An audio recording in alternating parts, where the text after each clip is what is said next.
I love this microphone because because there's a sense of dynamic range. Like I can be down like this. I mean, can you hear me what I'm saying? You know, Can you do that? But I can also be like, up here and speak in my normal voice. You talk. I'll talk. Talk now. Hey, what's up? How's it going? I'm doing all right. Are you doing okay? What's I'm doing good. What's this accomplishing? What do you mean? What's it accomplishing? You're getting like really close to the microphone. I am inflating it. Yeah, it's down your throat, isn't it? I'm still recording. Great.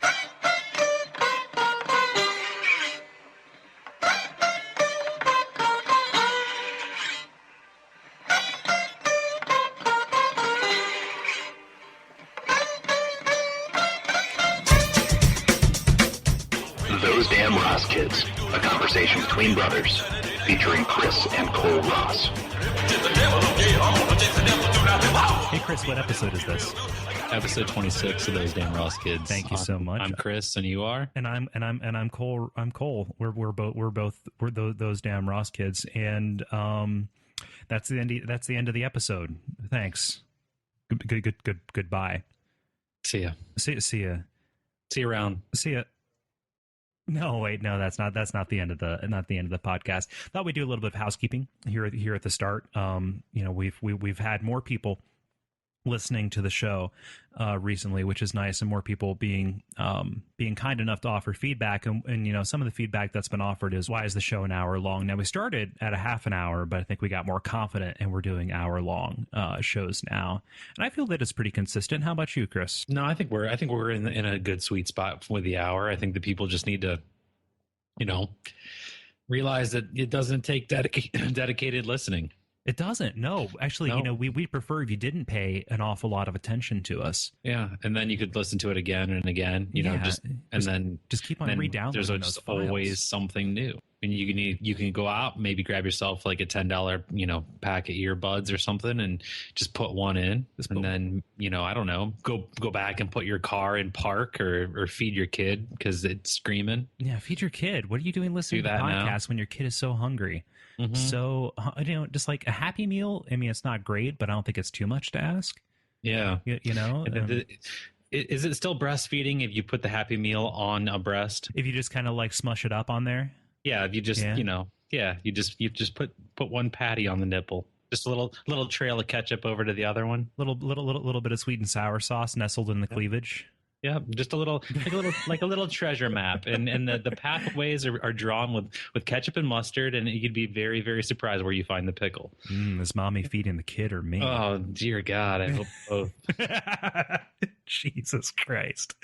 Yeah, so I guess what we're saying is, our feelings won't be hurt if you're driving in the car and yelling at people, as I often do while listening to podcasts. God, I'd be shocked if I tallied up how many podcasts I listened to in a given week. It's how many colleagues you listen to? How many colleagues? How many people on the Fine, like the Gooncasts network? Oh, the Dead Idea Valhalla. That's good. How many unpaid coworkers? So, hey, do you have any stories for me, Chris? I have some stories. Ooh, cool. A lot of it's topical, though. Well, okay. I mean, we had some stuff happen this week. A little bit. Some things, some spontaneous celebrations. Yeah, I'd say. Over the new scent of Tide detergent. Yeah. I think it was just Bin Laden's death. Yeah. Oh well, I mean, that fresh breeze is pretty badass. Maybe it was both. Yeah. Maybe marketing teams need to get together, like game plans, to go out and try to sell shit to flash mobs whenever stuff happens around the world. Maybe that's possible. Maybe you just show up to the flash mob for Bin Laden's death, and they're like, "How would you like to sign up for the new anti-terrorist MasterCard?" you get a free towel. It's kind of like those decks of playing cards that have the terrorist names on them, except these are credit cards, and there's a different one with each one. Yeah, Bicycle loves it. More of a Hoyle man myself. Oh well, yeah. I'm different schools of thought. You and I are just too different. Yeah, well, I mean, but we maintain this relationship despite our fundamental differences. So But I mean, I would consider both of us patriotic, though, right? yeah. I think that Careful. You're going a little red there. you're watching me like a hawk. No, You're kind of like, well, to it, yes, I 100%. There is no extent that I'm not patriotic. Imperialism? No, that's not Absolutely. imperialism. This is nationalism. I don't know. I can get behind any ism so long as there's an America fuck yeah behind it. But whatever. Yeah. No, I'd say that the inner redneck Yahoo and all of us came out that night. Well, it came out a lot in Springfield, Ohio, here this past week as well. An Ohio hotel has been fending off angry phone calls because a broken rope on its flagpole led some people to think that the business was mourning the death of Osama bin Laden. The flag was at half mast. The rope left the U.S. flag stuck at half staff for several days outside of a Hampton Inn in Springfield in Western Ohio.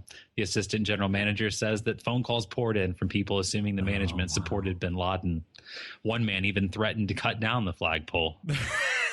The manager is quoted as saying the town is obviously patriotic to every extent. Wow, that is our state. That is the real deal right there. That is our state, Chris, and this is our country. Red state, blue state. Mm-mm. Yeah, just to everybody mind their flags. I mean, I know when I heard the news, I went out and I put up like 5 flags on the one pole. Yeah, it's called. I mean, it's it's an obscure way to fly. You have the flag upside down for the death of the death of a serviceman, half mast for a memorial, something like that. And 5 flags. That's the multi-ball modifier. Mm-hmm. That's how it works. Yeah, that's just how it works. I don't make the rules. I don't. Well, I mean, so let's talk a little bit more about, the response to bin Laden's death. I mean, some people, they have different things. And I think that, there's a yin and a yang to the universe, Chris. And I have a couple of things here that are reversals of what happened when people found out about bin Laden and 9/11. Like a Washington middle school teacher, his name's Gary Little, nearly 10 years ago when he saw what happened on 9/11, he made a vow that he would not shave his beard until the person who was responsible for it was caught. Now, just this past week, as we all know, as we just, discussed here, he was able to shave his suspiciously bin Laden-esque beard after America won the war on terror forever. Now, he admitted that he'd given up hope on ever being able to shave the beard, having completely lost faith within the first 6 months.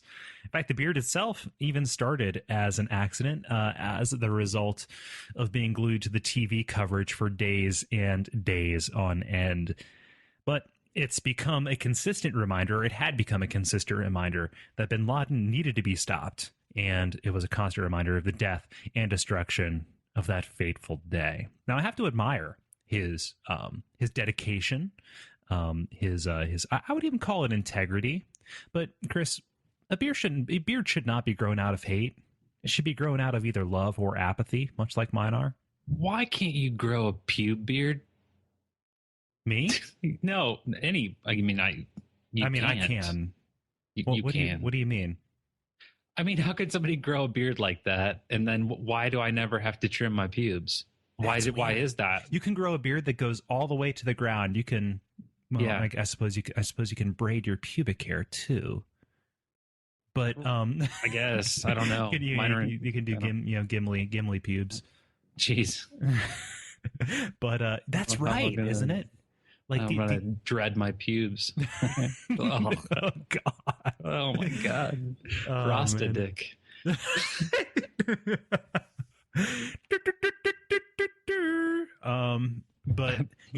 that's right. It's a Rasta dick summer. That's what it is. I mean, I've only ever trimmed up once in my life, but as a general rule, of course, I don't. I mean, I probably shave about once every 2 weeks or so. I guess my point is that would be the only thing that would impress me more than that guy's commitment. Like if a person grew a pube beard that he could tie up he could just dread out. Yeah. Yeah, like a ponytail. Mm-hmm. Yeah. Yeah. Yep, definitely. Yeah. But he is kind of weird. Just a little bit. It's a little bit weird. Just a little bit. I like that. I like the idea of a playoff beard like they do in the NHL. Ceremonial facial hair. That's a thing I can get behind. That gets my stamp of approval. I don't know about yours. Yeah, I have two stories about weird people. Ooh, nice. I like weird people. They both involve animals and people. I'm gonna let you choose which animal. Am I you about want to be sad? No, maybe. I don't know. I'm gonna let you choose which animal to go first. Okay. All right. The chicken or the goat. We all know that the chicken came second. So let's do the goat first. All right. The West Virginia police have arrested a 19-year-old South Charleston, West Virginia man accused of kidnapping and sexually assaulting and slaying a young pygmy goat while wearing nothing but women's undergarments. Neighbors came knocking at the door, and he told them, "Hey, don't come in. I'm naked." Being nosy neighbors, they opened the door anyway. He was just standing there with his pants down, and there was blood everywhere. The man ran out of the house and into the nearby woods. When the police arrived at the scene, the goat was laying dead in a pool of blood on the floor, and the small animal was clad in only a pink collar, had blood oozing from a wound to its neck, and a pornographic magazine photo laid on the bed nearby. Okay. All right. So the police are just poking around, and all of a sudden, a half-naked man wearing female panties and a bra came out of the woods and turned himself in. He told them as an excuse, "I was using bath salts," which is, I guess, a dangerous new recreational drug, reportedly giving you the effects of a methamphetamine or cocaine. The reason that I thought that this story was funny, beyond the fact that it's really weird, it's just like straight batshit, is the police spokesman comments in the summary of the story, at least. And he said he would like to make it clear that the crime of bestiality occurs everywhere and not just in his state. What state is this? I'm sorry. He's in West Virginia. He said he's quoted as saying, "Many people might not think that it is common to West Virginia, but it's common to every state in the union." Then he looks into the camera and says, "Someone could be fucking your pet right now as we speak." I'm looking at you, North Dakota. So far as I know, bestiality is it's legal in Washington State. Yeah. Just raw. Well, so I mean, let's have a discussion about this bath salts thing, because it's something that I know that we've spoken about privately, but probably not on the show. I thought that. So is this like the drug craze that's sweeping the nation? I guess so. From coast to coast, people are huffing up on some Bath and Body Works. BBW for short. Mm-hmm, yeah. BBWs. I mean, just BBWs. BBWs are out there just wrecking our children's lives. Yeah, some sun-ripened raspberry, just death. Yeah. Disgusting. I don't know. It's cheap. I guess it's fun. I don't know. But a lot of people doing some crazy stuff on it. It's not even... I just wonder how much of it's an excuse. I don't know. I don't think, I can't imagine that that this over-the-counter item could cause people to, do something which like is a popular conception about drug-using Satanists, which is, I'm gonna murder and torture a goat while sexually pleasuring myself. And by the way, this person, he needs to commit to the illusion, because if he's going to involve a goat in his masturbation, he can't have pornography on the side. That's kind of like saying I'm a gay dude, but I need to have a woman in the room to get off. How do we know that the pornographic image isn't of a man fucking a goat? You're right. Like maybe it's like an instruction manual. Maybe it's like, oh, so this is how you mount them. See, I was just imagining, a hustler or something, but just another difference between you and me. Well, tell me the chicken story. All right, this involves a woman and a chicken. Oh no. And a man and a woman and a chicken. So yeah, men are still bad. Jennifer Espinoza of Dallas, Texas, left her apartment to take her daughter to school. She left a frozen chicken in her kitchen sink to thaw. When she returned around 7:45 a.m., she noticed the window to her bathroom was broken. She says, "Once I opened the door, I saw this guy sitting in the sink, fully naked, eating raw chicken." Okay. The man ignored her shouts to get out of her apartment and continued chowing down on the bird. When the woman ran outside to call for help, the man reportedly locked her out of her house. When police arrived on the scene, The man refused to follow the officer's instructions, so they tased him and arrested him. He had like 4 other warrants and all kinds of other problems, but there's no backstory as to. I mean, maybe you should think about that. Maybe you should think about what has to happen in your life. So like, just close your eyes and then open them, okay? Okay. And you, when you open them, you're sitting in a sink eating raw chicken and you're butt ass naked. What happened when you closed your eyes? What happened in your life? I'm talking about you personally. How did you end up there, Cole? Chris, I'll tell you. How did you get to Texas? You live in Cincinnati, Cole. How are you not in trouble? You don't belong there. You don't belong in Texas. Okay, Chris, I'll tell you what happened when I, closed my eyes. A series of easily justified decisions that in the aggregate, I think he was just surprised as them. I think I would be just as surprised as that woman. He wasn't yelling at her and locking the door to antagonize her. He was just as confused. Because, one second he's saying, maybe I'm going to get a tattoo. And then just boom, there we go. For want of a nail, Chris, I'm squatting in a woman's kitchen, eating raw chicken. Was he pleasuring himself? No, there was no sexual element to this. Ah, damn it. You might have been. Okay. So in your scenario, you could be doing that. So you're going to tell me that a man is naked in a woman's kitchen eating raw food and it's not a sexual thing? He was erect. There was something the matter with him, yeah. He actually got cut up because he broke the bathroom window and then crawled in over broken glass. Yeah. The carpet between the bathroom and the kitchen had to be replaced because he bled so much. So he was bleeding while eating raw chicken. Can we change the law, Chris? Because sure. Can we change the suggestion? Because we've already established that there are no laws; they're just suggestions. If a person wants it enough as evidence by the desperation of the act, can we just make it legal? Like he obviously wanted that chicken enough to endanger his future. So just let him have it, because I guarantee you he wanted that more than that woman wanted it. How much do you love me? Would you break into the neighbor's house and sit in their kitchen sink and eat raw chicken? Yeah, pleasuring yourself to pictures of goats. Just trading off between a raw chicken and huffing a bag full of oven cleaner. God, I know I say it a lot, and I know it sounds like a dismissive way to end a story, but man, life's complicated, because it really was. I'm sure that that on its surface there is a long chain of very easily, at least self-justified decisions that led to that. Were there substances involved, or was this just a profoundly unbalanced man? It's just a case of crazy. Meow. Did I just say meow instead of wow? I'm sorry. I think so. Okay. I don't know why you did that. I don't know either. I mean, I know why you would intentionally do that, but I don't know why you would unintentionally do that. Have you ever seen the movie Super Troopers? No. I can tell you. Let's recite it. From beginning to end. God, this is a funny podcast. This is a really, really funny podcast. Little long, though. It's about 90 minutes long. Yeah, that's crazy. And it has Jay Chandrasekhar in it, which is very odd. I didn't think that a syrup chugging contest would translate to audio, but it does. No. Well, can I continue the animal stories, Chris? Yeah, do it. Okay.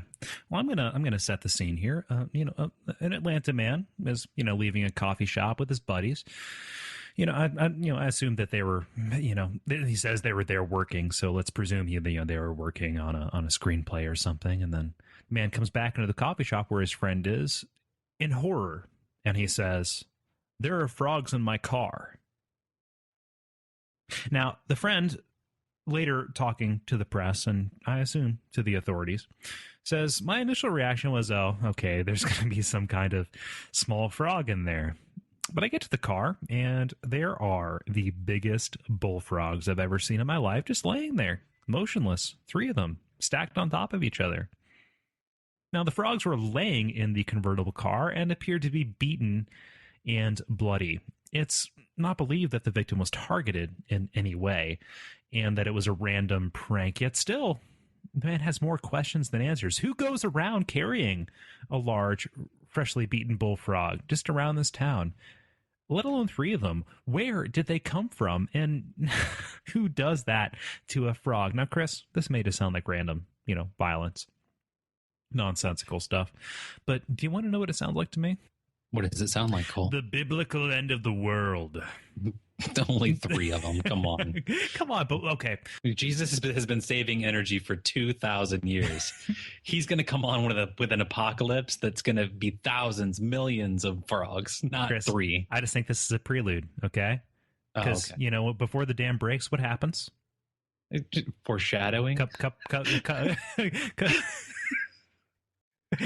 And they shall be drowned in frogs. No, you know what happens? There's a couple of cracks, then a trickle. Jesus, he takes a lot of his ideas from his dad. And, there's the whole, river of blood. We talked about that last week. Then there's the frogs, the locusts, I think those are due back here sometime pretty soon. The plague, the pestilence. Oh, did I tell you that they found a plague victim in New Mexico? Yeah, that's right. 58-year-old man in the hospital for a plague. He's going to be okay. Like bubonic plague. Oh, really? Yeah, like the one that killed like 1/3 of the known population of Earth. It's happening, okay? And you're the firstborn, so I think you're fucked. But 1 plague, 3 frogs. You're telling me that I'm gonna feel the same about the end times as I did about like a big snowstorm and a snow day at school? Yeah, I think like that. Oh, it's coming. It's coming. It's good. It's happening. It's happening. The weatherman says that we're gonna get like 12 inches. 12, don't have to wake up tomorrow. 12 Don't have to go to work. I'm gonna be judged by my maker. 12 inches of what? 12 inches of frogs. Meanwhile, boop boop boop. Shit. Hey, Chris, that's a bummer. Do you have a story for me? What's that? You have a story for me? I have some mommy stories. Ooh, mommy. I like mommy. Yeah, some mommy Mother's stories. Day is tomorrow, at least when we're recording this. It'll be like a while ago when the listeners listening to it. Mother's Day was 2 days ago, Cole. Mother's Day was 2 days ago. Okay.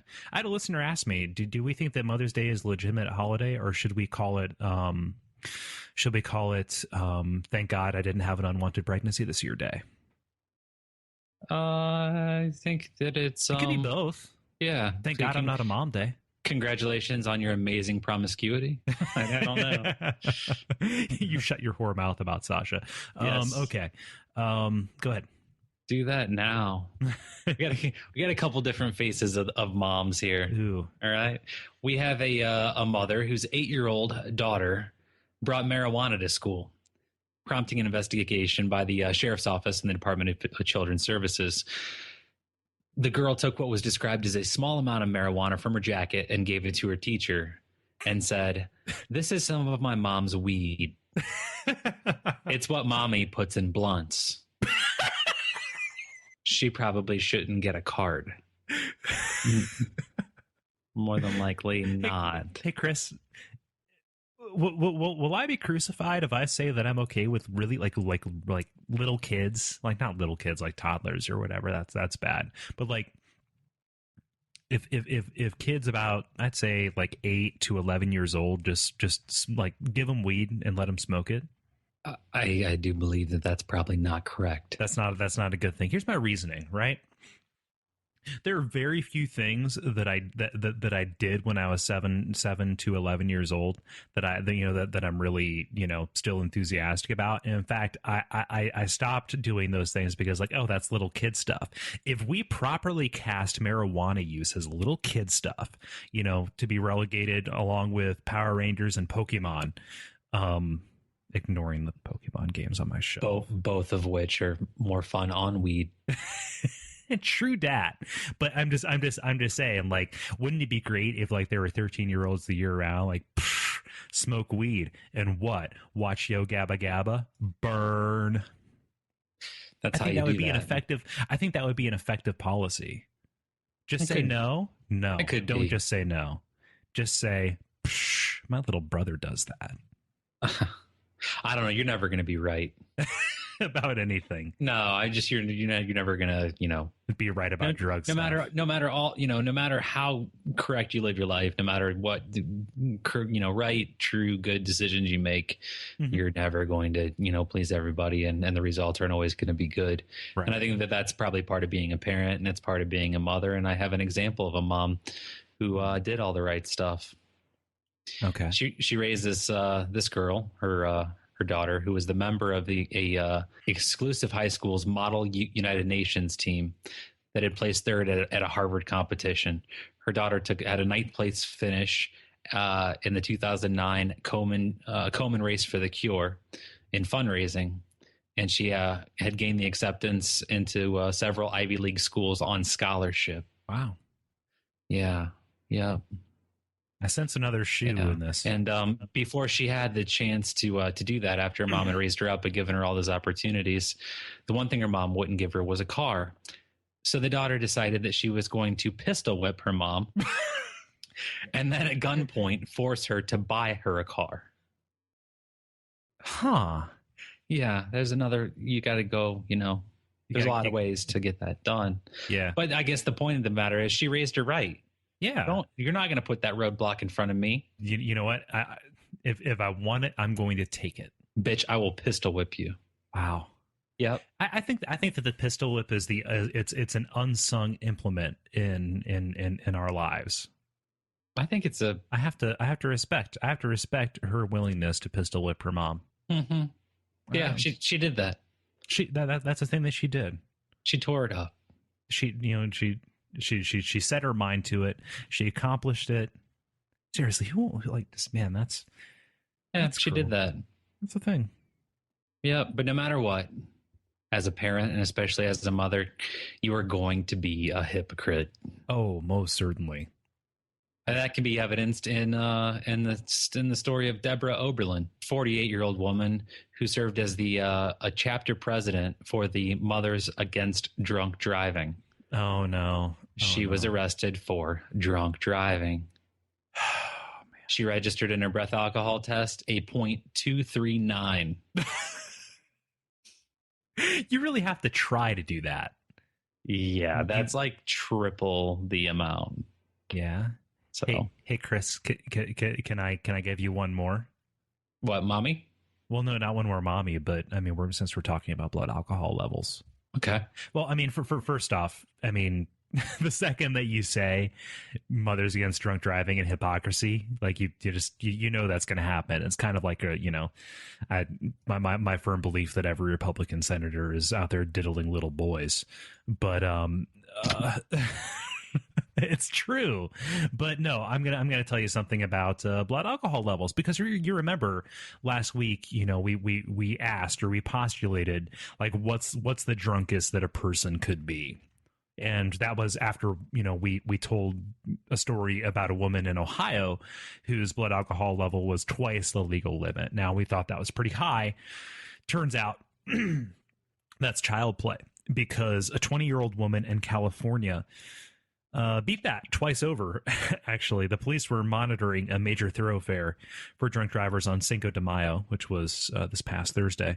And along comes this 20-year-old woman who blew a .30. That is over 4 times the legal limit. Yeah. Now, said the officer, I've never seen anyone that drunk. He has no clue how the woman was even able to function at that point, because a person with a .30 blood alcohol level will be, quote, in a stupor, and the person with that can suddenly pass out at any time. That level of intoxication, Chris, approaches surgical anesthesia, and levels of only a couple points higher than that have been known to be fatal. Should I be clapping? I think we should. Let's give that a... Now, I mean, we should make it clear. We're not clapping that she was driving. She done fucked up at that point. Yeah, probably shouldn't do that. It's good, good policy not to. But just, man, that's determination, because you're not just just like, oh yeah, that's a big number or whatever. But to get to that, you really have to circumvent your body's natural response. I mean, drinking is a really efficient symptom, because before your body has enough in it to die, there's a natural defense, which is sleepy time. You're either gonna throw it up or pass out. Your body literally stops itself from drinking too much. It's like people who can regulate their body temperature. You can regulate your blood alcohol level. Exactly. Yeah. Straighten up. Straighten up, get it fly together. right. Seriously. Yeah, it's just kind of like some people can drink more than other people. Oh, people do stupid stuff. People do stupid stuff when they drink. But 20 years old. Wow. Yeah, you're right. People do stupid stuff when they drink, like podcast. But... Yeah, they do that too. There's this lady named Samantha Dieter. She's a Florida woman who's created an iPhone app to cut down on embarrassing drunken text messages. The app is named Textalizer. Okay. It has a user. The user makes a forbidden list of phone contacts that are likely targets of drunk texts. If the user tries to send a text to one of those numbers, he or she has to go through a series of games to send a text. Fail the games and the text doesn't get sent. 12 hours later, the user will be asked if he or she still wants to send the message. Oh, that is a really good idea. Yeah, I think so. That's like stupidly good. There's a Gmail plugin or like Labs feature that asks you to answer math questions after a certain time of day. It's like, I think it's like drunk mail or mail goggles or something like that. I think that deserves applause right there, because that's a yeah. I think it would be better if it was like an automated drunk text. Like that way you could just focus all your attention on drinking. I don't have to take like a minute to go over here and tell my ex how much I'd like to bang her right now, Yeah, exactly. You just all you really do is you choose from one of 4 predetermined moods of the evening. Yeah, horny, and then you just angry. it's automated fishing. That's all it is. Okay, so horny, angry, unintelligible, and dopey. Dopey, like woo. No, like the Disney character. Oh, like the Disney. Okay, I'd rather be Doc. Doc was pretty cool because he had like the Doc McDonald's toy for the re-release had a little diamond. That was pretty neat. God knows what you could come home from the bar and there's somebody who's like set up some sort of home surgery table for you. Like, oh. Well, let's apply this logic to something else. Like, what if bars after a certain point of time, so like let's say midnight, just let's scientifically establish when the majority of drunk driving takes place, and then the owner of the bar, like at midnight, pulls this big crank, right, and then like a big double dare obstacle course like pops up, and like, oh, you got to go through the physical challenge to get out of the bar, and if you can pass it, you're free to go. But if you drown face first down in the slime and the waffle, looking for the flag, then it wasn't meant to be. Damn you. What? Because I couldn't remember what it was that they found the flag in. Well, they found the flag in lots of stuff. Most of it was breakfast themed. There was the waffle, there were the pancakes. Yeah, lots of stuff. Hey, remember last week when you were talking about was it last week with the Home Alone thing? Yeah. Like when it would be appropriate to make those references. The Home Alone house is up for sale. Is it? Oh, yeah, it's neat. A real like functional. People live in it. It's people who lived in it when they filmed it. Yeah, still live in it, and they're selling it. Oh, so now they're playing up the Home Alone angle. Yeah, I guess so. I don't know. They want $2.4 million for it. It's like on the north side of Chicago. Jeez. But you could check it out. Inside pics and stuff like that at the homealonehouse.coldwellbanker.com. That's funny. Well, yeah. I mean, do you suppose they still have like some of the props? Could they set up the traps? I'd imagine so. Okay, that's good. It was a big house. It was a really foreboding house too. Mm-hmm. Yeah. What was Kevin's favorite pizza? Kevin's favorite pizza, no, just cheese, no pepperoni. That's correct. Yeah. So it was all eaten, right? Yeah. Yeah, the cheese pizza was. The only thing that was left was mushrooms. Yeah. Oh, God. Who would eat mushrooms? Honestly. I would. Oh, okay. Well, whatever. I'd eat anything. Yeah. Yeah, pretty much. Would you? Well, nah. I mean, I realize what I'm opening myself up to. Yeah. Okay. Yeah, I get it. That'd be it. Yeah. 1 second here. I'm gonna check something real quick. Do that. Okay. Cool.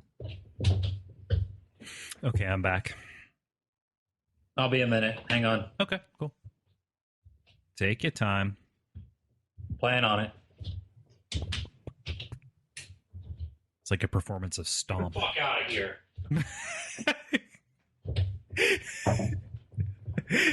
I mean it. Me?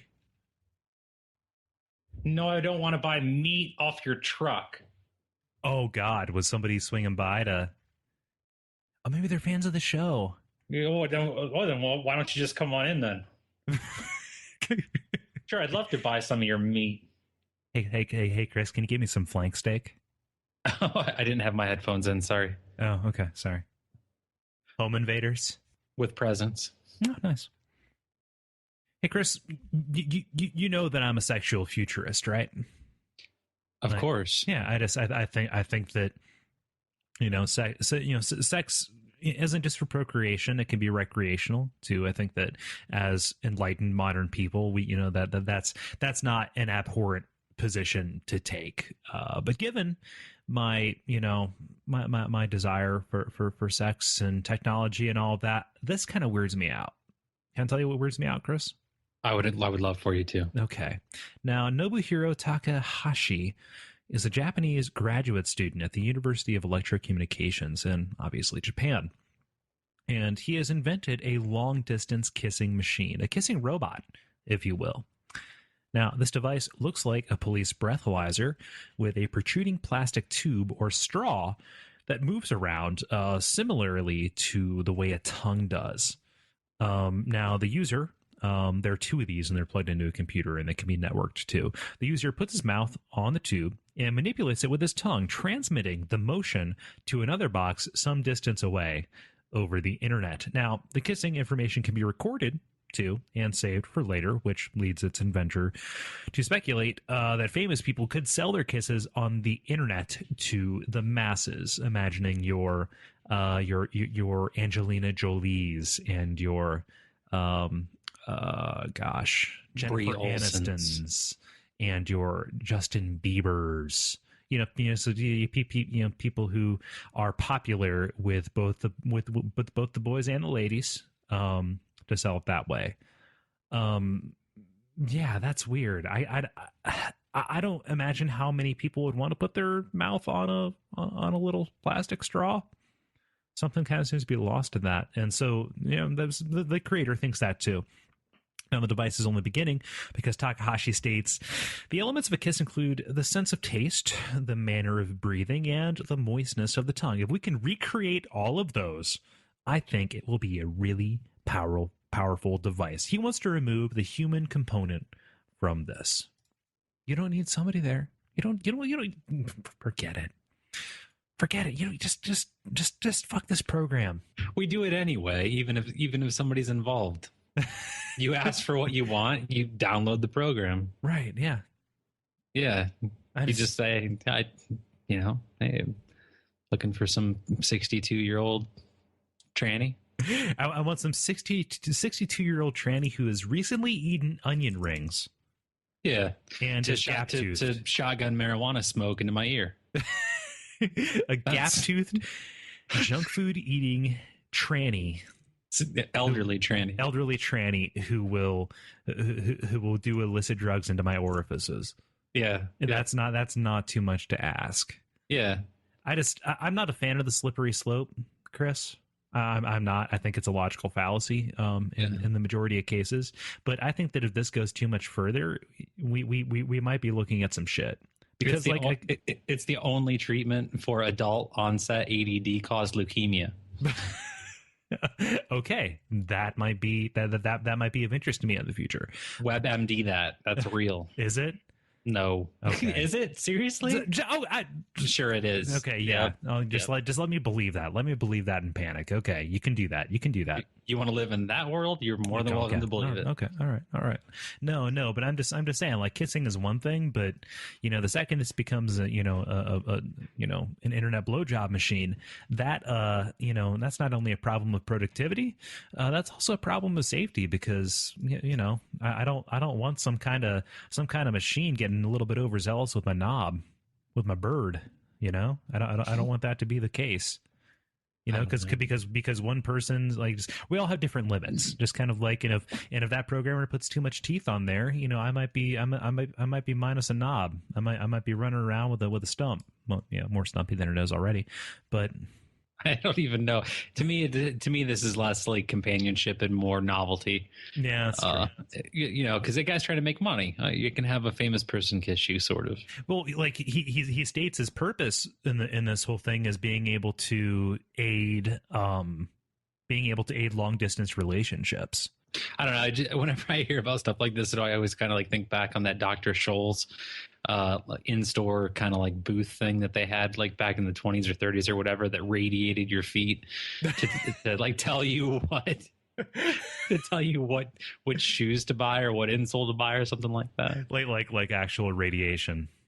Yeah, like literally like way too much for comfort. Back in the early 20th century, there was a spate of products that had like that touted their radiation as a selling point. Like there was radioactive toothpaste that was supposed to whiten your teeth like crazy. Mm-hmm. They had to take it off of the market because too many people's jaws were melting. They radiated women's cheeks so that like it was almost like permanent blush. Yeah, it turns out it was a radiation burn. Oh yeah, well. That's what that was. Yeah.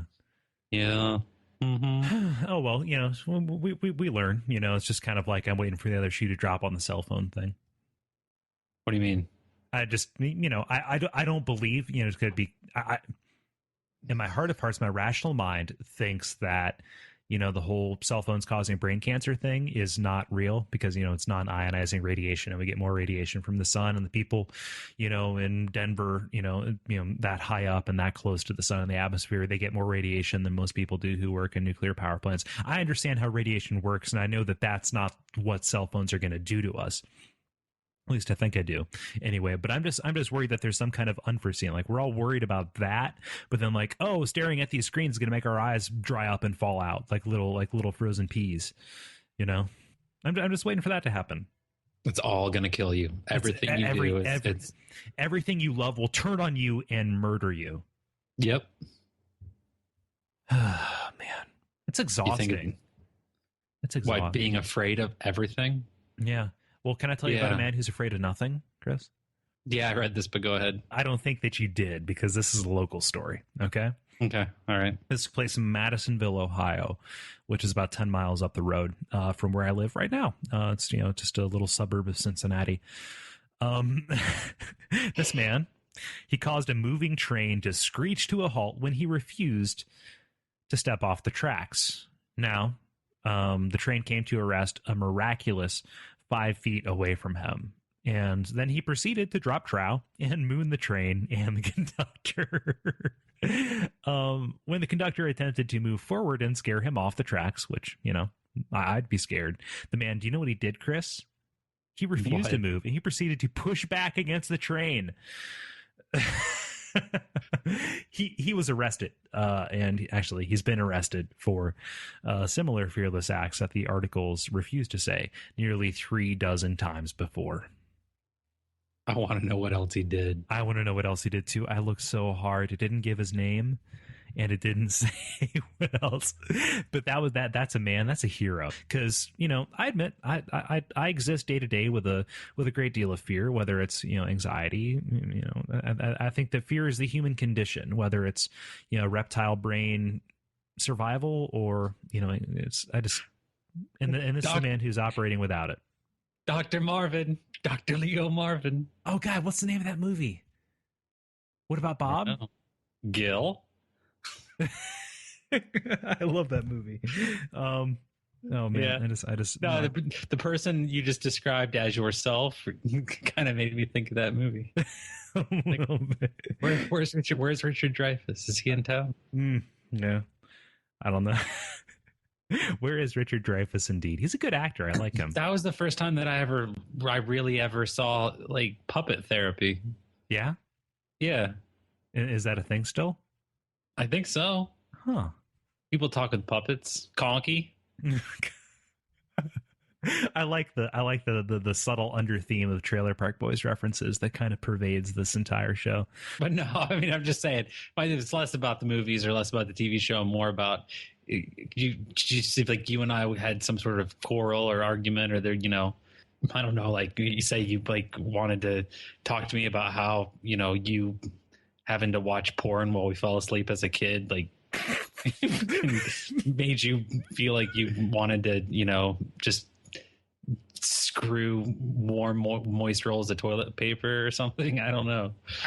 You lost me like 4 steps ago. No, I confessed a lot. Okay. I just can't keep up. It was cathartic. It was purely for me. Okay. I got you. Yeah. Mm-hmm. Yeah. Life's complicated, man. It is so complicated. Speaking of fear, like, why I'm going to ask you this question, but I know the answer. Why are kids so afraid of bees? Because bees are terrifying. They are, right? Yeah, like, they make the noises, the colors. I mean, you have a daughter, and like whenever there's even a hint of a bee, she goes, bee! Right? Black and yellow. Yeah. Stop it. But yeah, it's just funny. And like, I understand it. And I wish I was just afraid of bees. Like, I remember being, your daughter's You were age. terrified of bees. Oh, so much. Right. But it's such it's such a rational fear, right? Like that is a thing that's right there that will hurt me. Do you ever remember me being on the top bunk and going bzzz? Yeah, I do. It haunts me to this day. Yep. I think you're going to attribute most of your fears to me. I'm afraid of trains. Yep. Yeah, that's a story. It's coming for you, Kole. It's coming for you, Kole. It's coming for you, Kole. Gonna get you. My mom wondering why I was so terrified of trains. Whenever we'd hear a train in the distance, it'd be you, like leaning over my crib. She set up she tapped the room. Well, no, she had like. Wait. She tapped the room. She put a baby monitor in there trying to figure out what the hell was going on. So the baby monitor there wasn't there in the first place? No, you were like 4. I thought it was much younger. Wow. You did sleep on that heartbeat blanket until you were 11. Yeah, well, it was comforting. Heartbeat blanket. No, right? But just like, to me, that's fear, right? And fear is a healthy thing. Right, that it keeps us alive. Mm-hmm. Whereas, most of the things that we would consider our quote unquote greatest quote unquote fears are mostly anxieties about things that possibly could happen. Right, quote unquote true. Right. Just kind of like to this day, like if I was, outside and I heard some buzzing and I pulled down a loose piece of siding and saw that inside my house it was just full of bees. I would recoil in horror. It's kind of like if you found out the person that you loved your entire life was nothing but a big ball of spiders with some skin around it. I don't know. Is this going somewhere? No, I'm just feeding ducks here. But oh, really? Yeah. Yeah, I don't know. That's stupid stuff you do when you're young. Yeah, exactly. Yeah. I mean, just like when I was a kid, I really liked secret passages. Didn't you? Yeah, they're okay. Yeah, and I don't know where it came from, but I like the idea that there would be like a maybe it was like the Webster House or Young Frankenstein. I'm not sure which, but I love the idea that there would be this network of hidden passageways that only I knew about. Right? You could just sneak in there and be by yourself and read Goosebumps. Right. And it's like the Clubhouse mentality, but it's kind of like whenever I would sit down and draw like my ideal house, I would always have see secret passages and helicopter pads and slides instead of stairs and pool rooms. Not like rooms to play pool in, but rooms that were actual pools, like on the 3rd floor of a gigantic tower or something. Kids.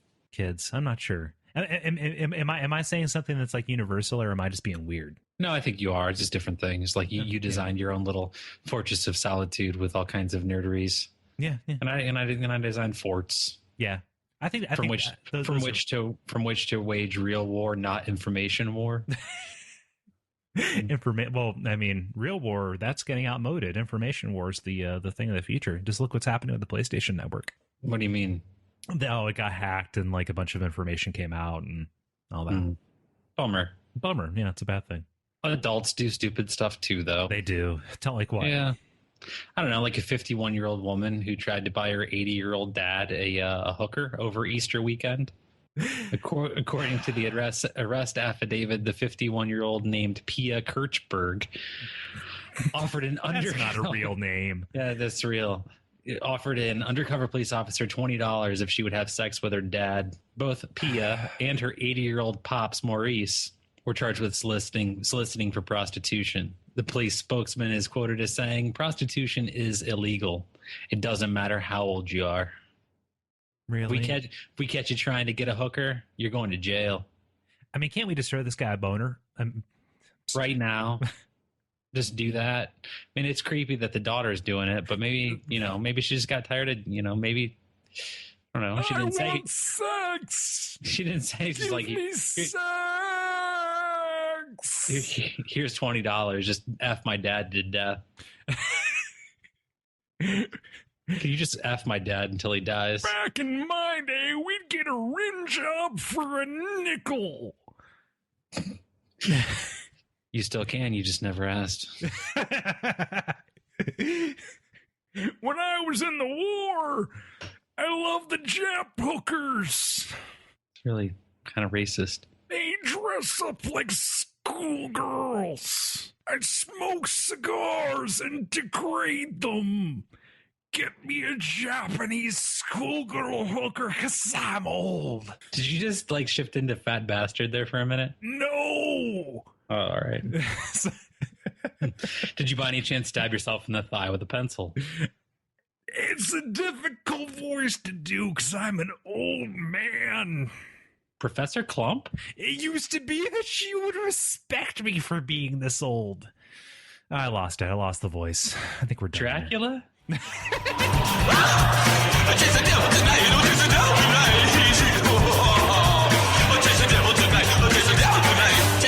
This has been Those Damn Ross Kids. So Chris, what can they do? What can these people who have given us an hour of their time do? Are you still keeping up with the YouTube? No, I intend to, though. I'm not keeping up with the YouTube, and that's my bad. I apologize, but there's still plenty of stuff to go there and look at, which is neat. It's a good way to share stuff about the show, which is neato, I think. Yeah, I mean, if I'm going to make an action list for the listeners, number one is to make sure that you go to the iTunes and pop a quick review and a rating on there. Yeah. The second thing you need to do is tell a friend, and you can do that obviously via Facebook. That's a good thing to do. You can tell all of your friends at one time. Yeah, like every single one of them. Yep, every one of them. And a lot of people who probably really aren't your friends. Oh, no, you just, Probably a lot of people who say that they're your friends, but then set their post to private so that when they post on my wall and talk bad about you, you don't see it. Who's you, me? It's all of us, man. Social life is complicated now. It's very difficult, but it makes it easy to share podcasts. That's that's one thing. That is the one thing. You can also go to thosedamnrosskids.com. Oh yeah, and it's nice. It's pretty. I like it. It's a good website. There's a little forum and stuff on there. You can comment on each episode. You can click on the donate button and slide a little cash across the table. Yeah, help us. I have a new microphone right here. It's nice. I hope you like the way it sounds. Tax free because it's already been taxed. So, I mean, those are all very good things that you can do. But I think that best of all, you can just keep on listening. If this is your first foray into TDRK, you can go back and listen to the old episodes. That's pretty cool. I like it when you do that, and I like hearing you mention us on Twitter. If you happen to be a person who toots, just put out a toot with the TDRK hashtag. That's that's a nice thing to do. I watch for those. If you have a favorite quote from the show, that I like seeing those. Yes. Quote us. Quote us, please, because we say lots of things that are quotable. I think make us pop culture. Yes, put us in the pop culture pantheon, okay? Mm-hmm. And you can also, I mean, if you like this, you can go check out other shows. Like if you like video games, you can try my other podcast, Stand Under the Don't Try Riddle Me This. I don't know if I plugged that on here. That's a video game talk show. And I'm part of a small network of podcasters from the Something Awful forums. And you can find that at gooncast.wiki.com. That's a very complicated thing, but you can check that out there. There's some really fun stuff happening over there, and we're all just kind of sharing the wealth vis-a-vis the listeners. Podcasting is it's an exciting medium. I like it. It's good. It's a good thing to be a part of. But yeah, most of all, just keep listening. That's it. I'm going to stop rambling. I'm going to finally. Good night. Say good night. Good night.